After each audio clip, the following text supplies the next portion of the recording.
بسم اللہ الرحمن الرحیم۔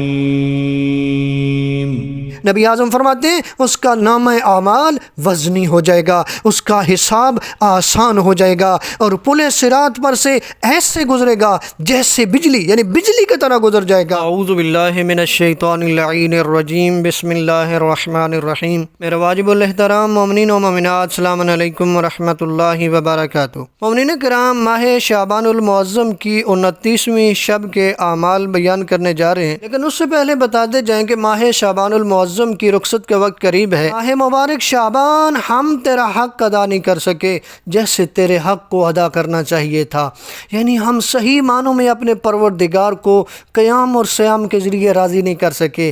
ہم آنے والے دن، یہ جو آخری دن ہے ماہ شعبان کے، ہمیں یہ کوشش کرنی چاہیے کہ ہم اپنے پروردگار کو راضی کریں۔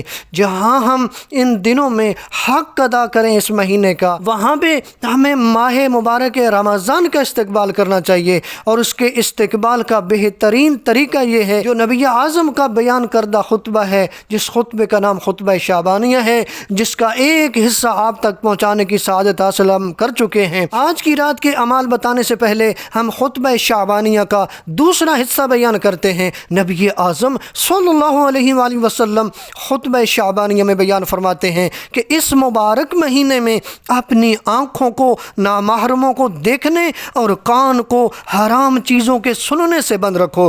تم دوسروں کے یتیموں کے ساتھ شفقت اور مہربانی کرو تاکہ اللہ تمہارے یتیموں پر شفقت اور مہربانی کرے۔ یہ اعظم صلی اللہ علیہ وآلہ وسلم نے بیان فرمایا کہ اس مہینے میں اللہ سے اپنے گناہوں کی توبہ کرو، اور نماز کے اوقات میں اپنے ہاتھ بلند کر کے دعا مانگو، کیونکہ نماز کے اوقات وہ بہترین اوقات ہیں کہ جب اللہ رب العزت اپنے بندوں کی طرف نظر رحمت فرماتا ہے، اور جب اس کے بندے اس سے مناجات کرتے ہیں تو وہ ان کو جواب دیتا ہے، اور جب پکارتے ہیں تو انہیں لبیک کہتا ہے، اور جب وہ دعا مانگتے ہیں تو ان کی دعا کو قبول کرتا ہے۔ نبی اعظم صلی اللہ علیہ وآلہ وسلم کے بیان کردہ خطبہ شعبانیہ کے ان چند جملوں کے بعد ہم شب 29ویں شعبان کی نماز بیان کرتے ہیں۔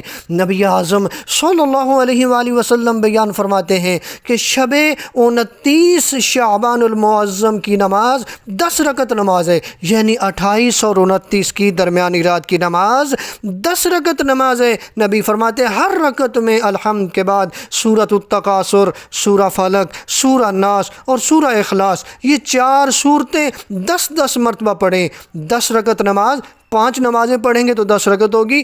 ہر رکعت میں الحمد کے بعد یہ 4 صورتیں، سورۃ التکاثر، فلق، سورۃ الناس اور اخلاص، یہ 10 مرتبہ پڑھیں۔ نبی اعظم صلی اللہ علیہ وآلہ وسلم فرماتے ہیں کہ اس کا ثواب یہ ہے، نبی اعظم فرماتے ہیں اس کا نامہ اعمال وزنی ہو جائے گا، اس کا حساب آسان ہو جائے گا، اور پل صراط پر سے ایسے گزرے گا جیسے بجلی، یعنی بجلی کی طرح گزر جائے گا۔ نبی فرماتے ہیں کہ جو شعبان المعظم کے 29 روزے مکمل کرے تو پروردگار عالم اسے رضوان نصیب فرمائے گا۔ یہ بہت بڑی نعمت ہے خدا کی رضا، پروردگار اس پہ راضی ہوگا۔ امام حسین علیہ السلام فرماتے ہیں نا کہ پروردگار جسے تو مل گیا اسے کیا نہیں ملا، اور جسے تو نہیں ملا اسے کیا ملا۔ تو کوشش کریں اپنے خدا کو راضی کریں، اور یہ جو آخری دن ہے ماہ شعبان کے، اس میں یہ دعا زیادہ تر پڑھیں، اللہم ان لم تکن غفرت لنا فیما مضی من شعبان فاغفر لنا فیما باقی منہ۔